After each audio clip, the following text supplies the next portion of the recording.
Tonight's headlines are brought to you by McDonald's and Mariana's Coffee. Good evening, Commonwealth. Thanks for watching the Channel 2 News. Let's take a look at tonight's top stories.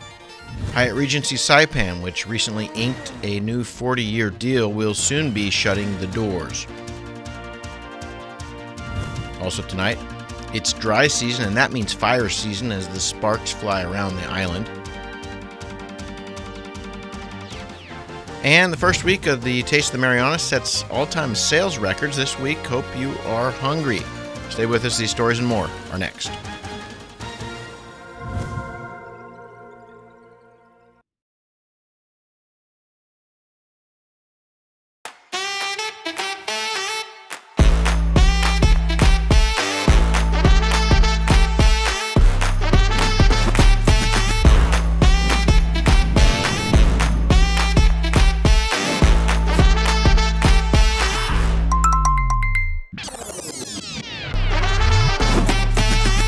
Find a plan that goes with your flow. Get unlimited local talk, text, and data at the most affordable rate with Unlimited Flow Postpaid. I love Mariana's Coffee. Come join me for a cup. I think you would be really happy.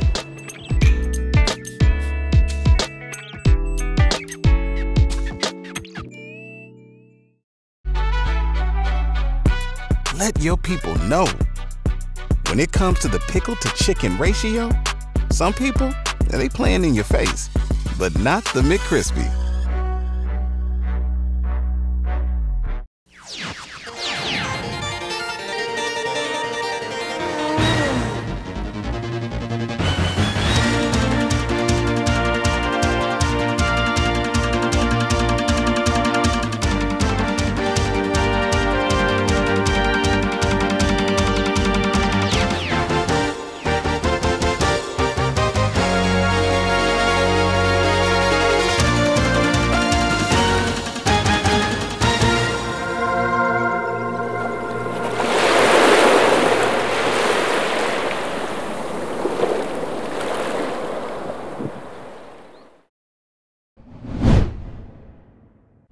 The recent announcement that Hyatt Regency Saipan will close this summer has sent shockwaves through the island community and beyond.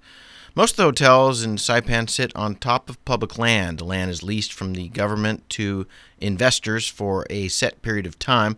As these leases wind down, we've seen a lack of investment into the properties as owners face the uncertainty of not obtaining a new lease. The Saipan Portapia Hotel Corporation signed a new 40-year public land lease in 2021, and it took years of negotiating and even some new legislation to make that happen.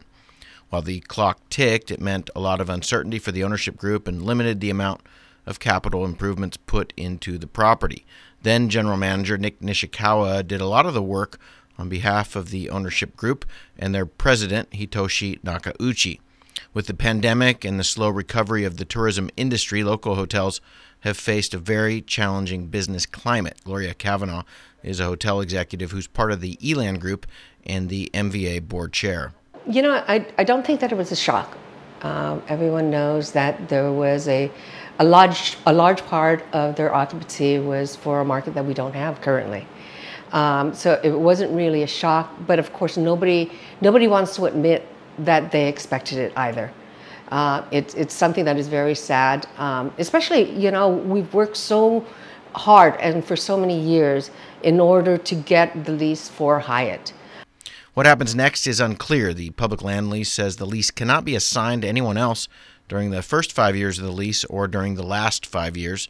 Would the Portapia ownership group walk away from a new lease and a $50 million asset? Lieutenant Governor David Apateng.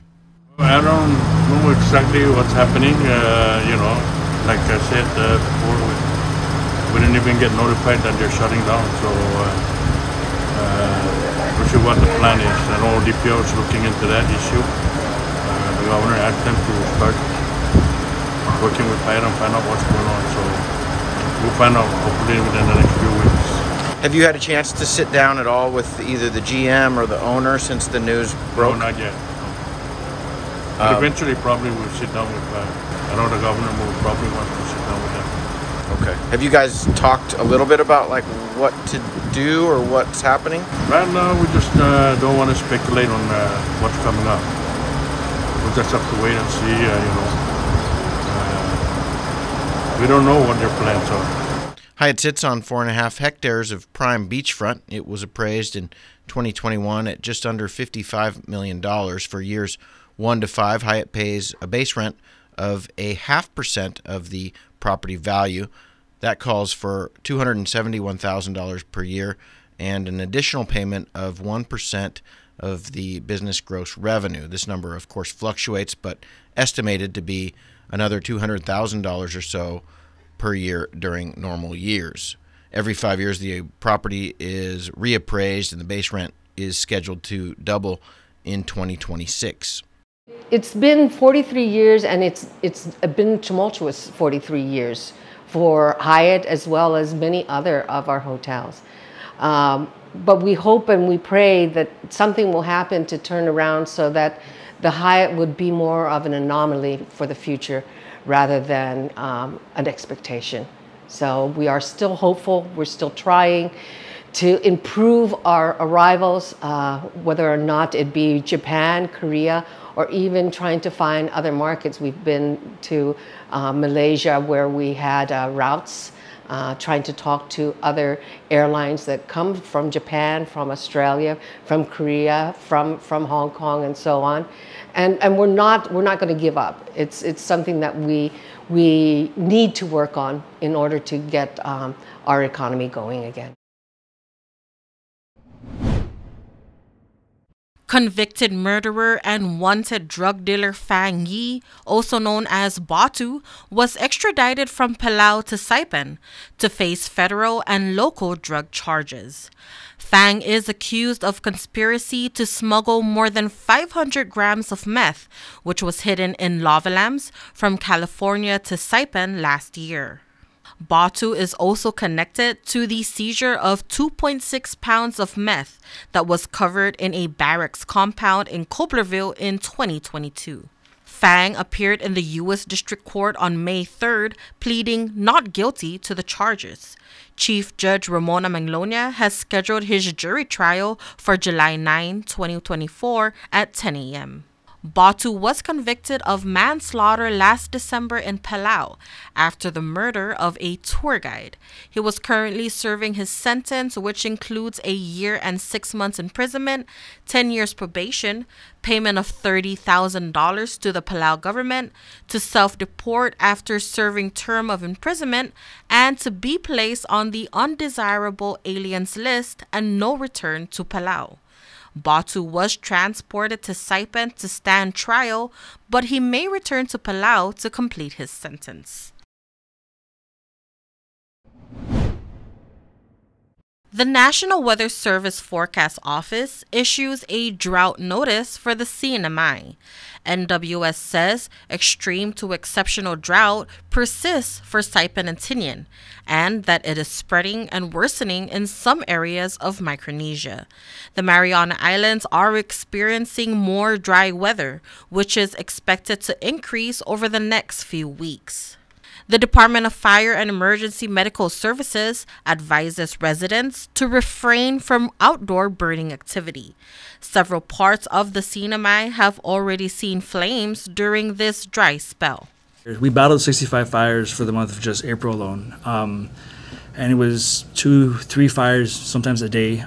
DFEM spokesperson Robert Mojica states the wildfires in April is the most they've seen so far. Usually it's in the 50s, but now because of how hot it's been getting, and then we also had the drought.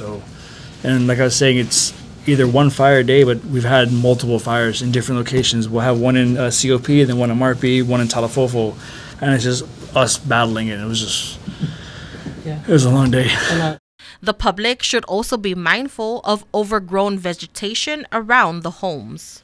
Our biggest thing is that if you have a lot of vegetation growing around your house, if you can try and get rid of it, get rid of it. If you are going to burn it, we don't authorize you guys to burn, but we have burning permits, and just burn in small piles. We know there's people that try and burn big piles of debris or trash. don't burn trash, but if you're going to burn your dead leaves or your vegetation, small piles. The public should also take caution when putting out lit cigarettes, as just a little ember in this weather could trigger a big fire.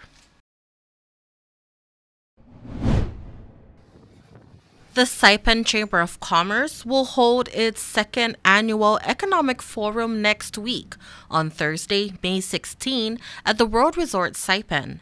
The Economic Forum brings regional subject matter experts to talk about the economy, where we are, where we need to be, and what we need to do.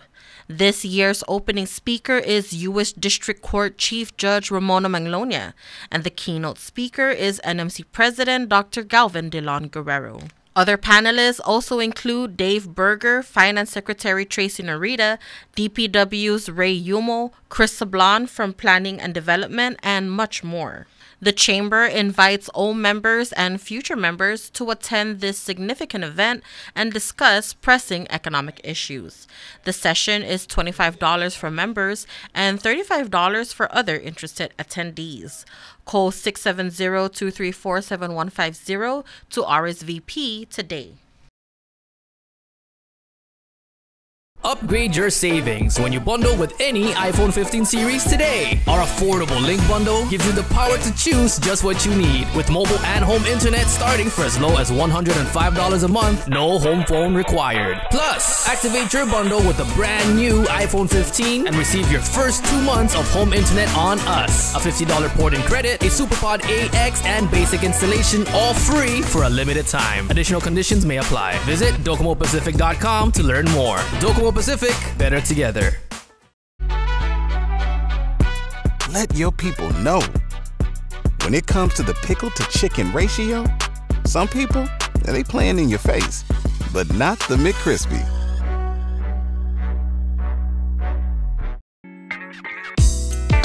I love Marianne's coffee from Join Me for a Cup.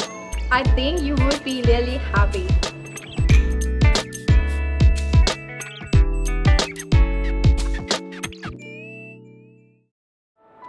At one of Saipan's beaches, this mother lays about 100 eggs under the cover of darkness. She hides her nest as best she can and then slowly makes her way back to the ocean. The eggs hatch and the babies head for the sea, where they will face a daily dose of danger. Just 1 in 1,000 will make it to adulthood. Those that do will one day lay their own eggs. Sea turtles are protected under CNMI law. If you see one that is stranded or if you see illegal activity, call the hotline at 287-8537.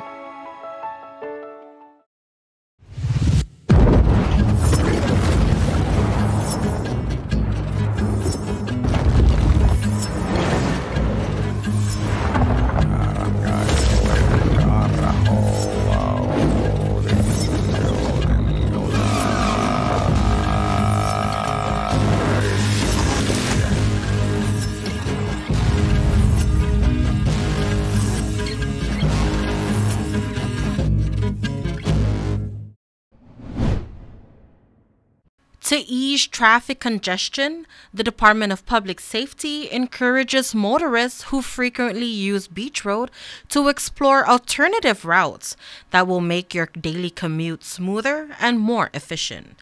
DPS says they recognize the importance of student and community pickup and that they are currently collaborating with PSS and CODA to provide temporary transportation options that will make your journey more comfortable and less stressful. According to KSPN files, the Department of Public Works expects completion of the first phase of Beach Road construction this coming fall. Local and international foodies will be competing this Saturday in the Oh My Grill Food Challenge, which is 2 pounds of boneless barbecue chicken, 2 8-ounce barbecue steaks, 6 pieces of barbecue pork spare ribs, 8 strips of barbecue pork belly, 4 barbecue hot link sausages, 2 pounds of red rice, 2 pounds of macaroni salad, 2 pounds of papaya coco, and 1 hour to finish it first. Celebrity food fighters Tachio Masubuchi from Japan and Sang Hyo Kwon from South Korea will be up against Saipan's Bob Lee, Michael Ma, and Jeremy Ruther. Ruther was last Saturday's winner in the Subway Sandwich Eating Challenge. He finished 5 footlongs in under 1 hour. Will he win this time? We'll see.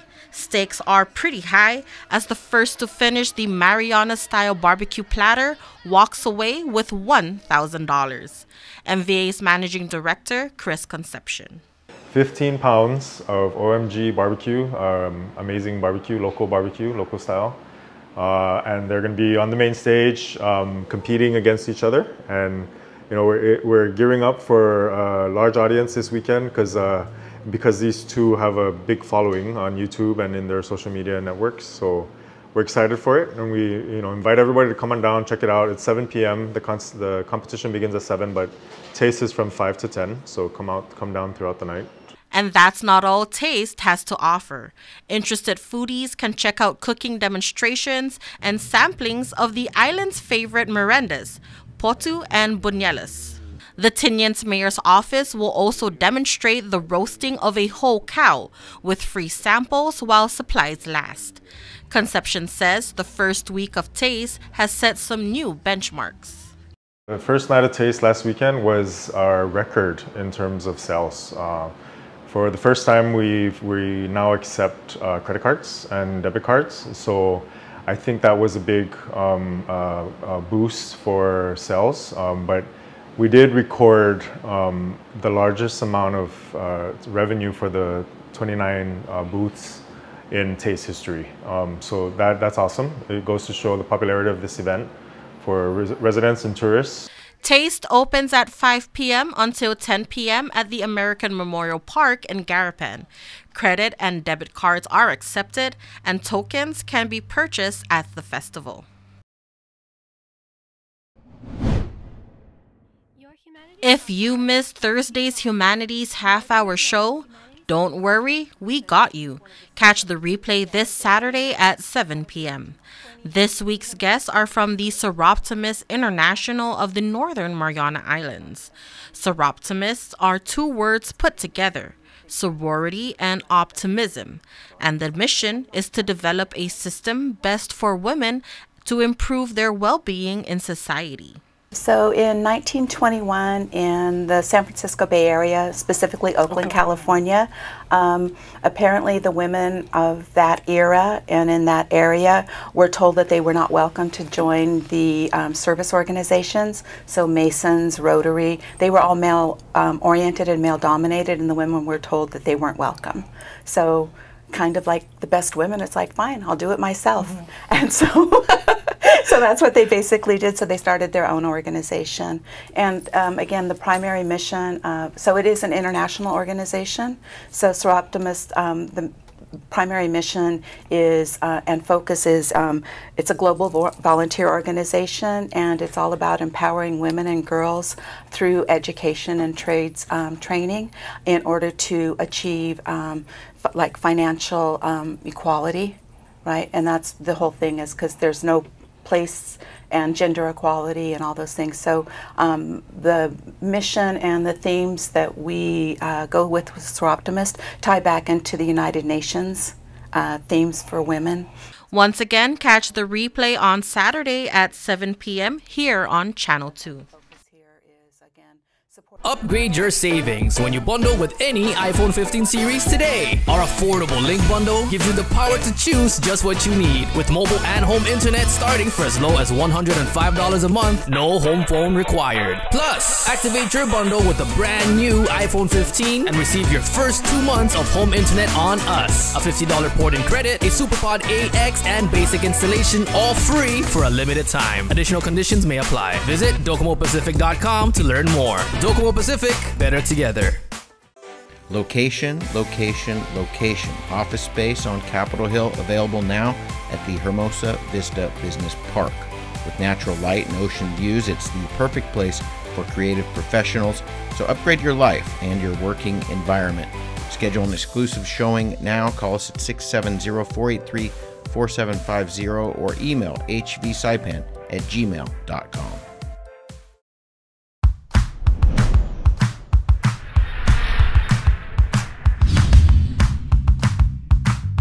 Hi, I'm Dre, one of the personal trainers here at Goats Gym, and today we're going to go over the kettlebell deadlift.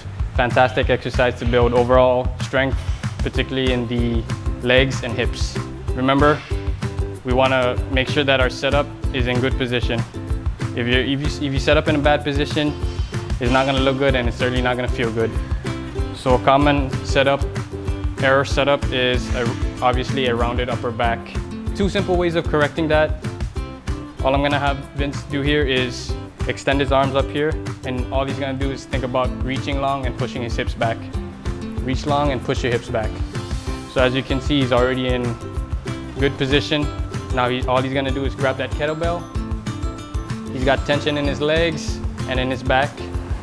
All he's gonna do is just stand up tall, finish with his glutes.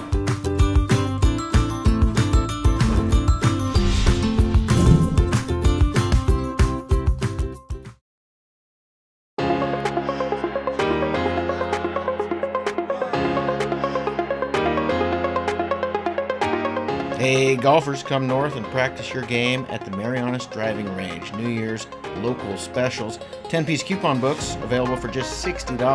That's a $10 savings. Want to get really good? Come work on your swing every day for just $99 per month. It's our practice pass and you're going to love it. Grab your passes and go straight to the range. You can social distance and chip all at the same time, and the views are free. Reserve now at marianastrekking.com. You can pay online, open 7 days a week.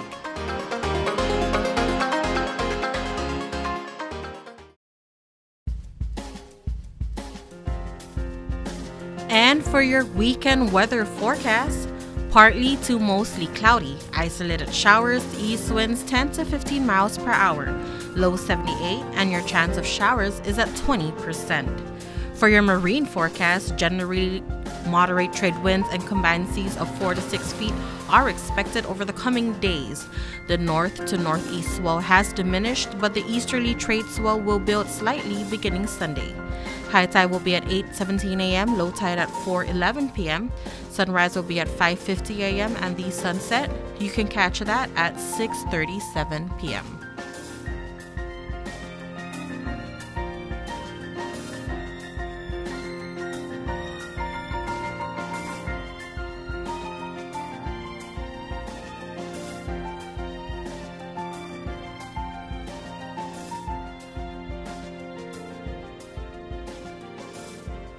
Yeah.